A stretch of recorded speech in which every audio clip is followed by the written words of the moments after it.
Hi all. Please forgive me for recording from bed, but I took the COVID vaccine and it's really knocked me out. So that's all.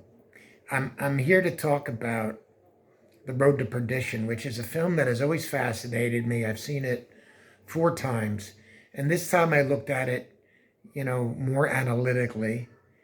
Uh, the first time I was overwhelmed by it, but also uncertain. And the second time I was unhappy with it. The third time I was again unhappy with it, but wowed. And this time I understand what happened. First of all, I went out and got the graphic novel upon which the film is based. Graphic novels are wonderful for turning into films because they really are storyboarded films. The problem is there is a pulp crappiness to most graphic novels, and this is definitely the case with The Road to Perdition. It's not intellectually solid, and Sam Mendes is very intelligent and ambitious.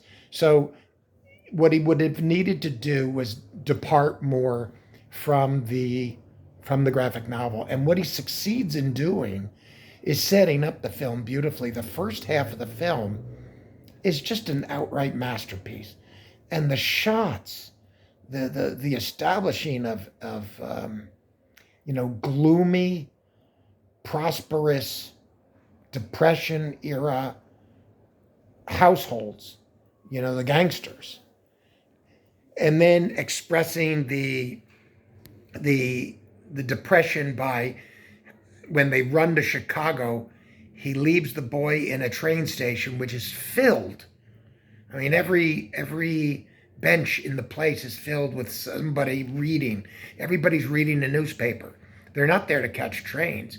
They're there to just get some warmth and to occupy themselves, just as sitters used to try to sit in hotels without any intention of spending any money. So in terms of atmosphere and establishing the characters, it's just brilliant. And then the whole thing falls apart.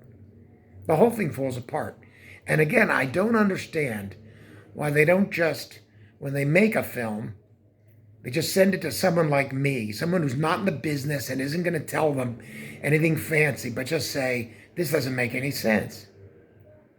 So he goes to see this guy, Nance, that is to say, Tom Hanks, Sullivan is his name. He goes to see I think it's Capone's accountant or Nitty's accountant. I don't know who's in charge. I think Nitty is Capone's lieutenant. So I don't know exactly, but Nance is this important accountant. And he goes to see him to get the financial papers to establish what went wrong with Finn McGovern and the whole thing of the murders by Daniel Craig, the son of Paul Newman, who was the boss down in wherever they were, Joliet or something. And they don't indicate. So what happens? Well, the first stupidity of the film is that Jude Law busts in on them with a shotgun and opens fire, and Sullivan ducks behind a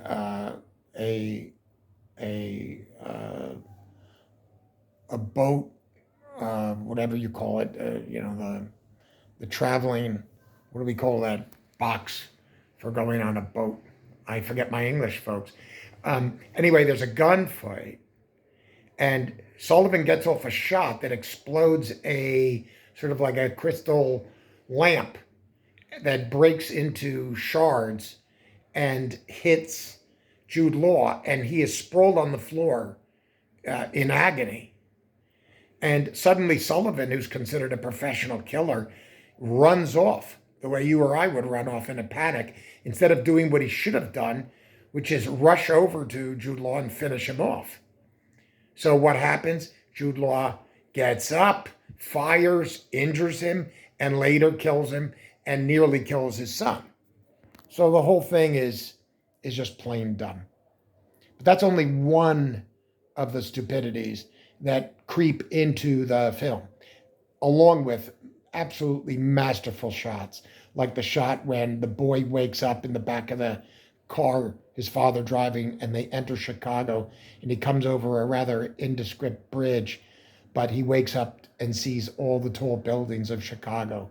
And then the car floats by and the camera lingers to the back of the car and then up to see all of the skyline of Chicago in 1931. I mean, it's a breathtaking shot. Breathtaking shot. Other mistakes? Well, just having Paul Newman in the picture. He's just not up to it. You know, you have some brilliant acting from Craig and from Tom Hanks and from the boy who plays Michael Sullivan.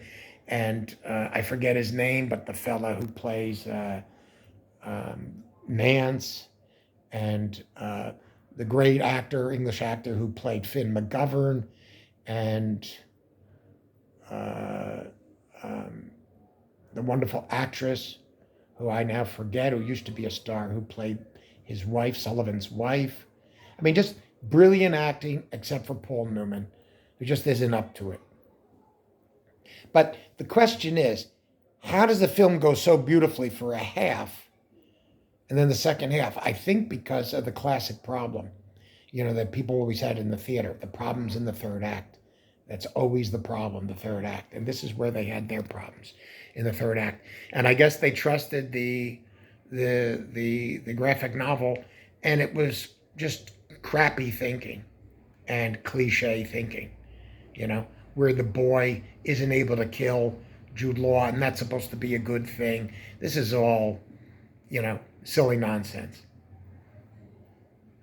A movie that should have been a great movie and was not. And maybe that's the final word on Mendes, that he made brilliant movies, but he didn't make masterpieces because he doesn't know how to handle the third act, like a great footballer who doesn't quite know how to finish.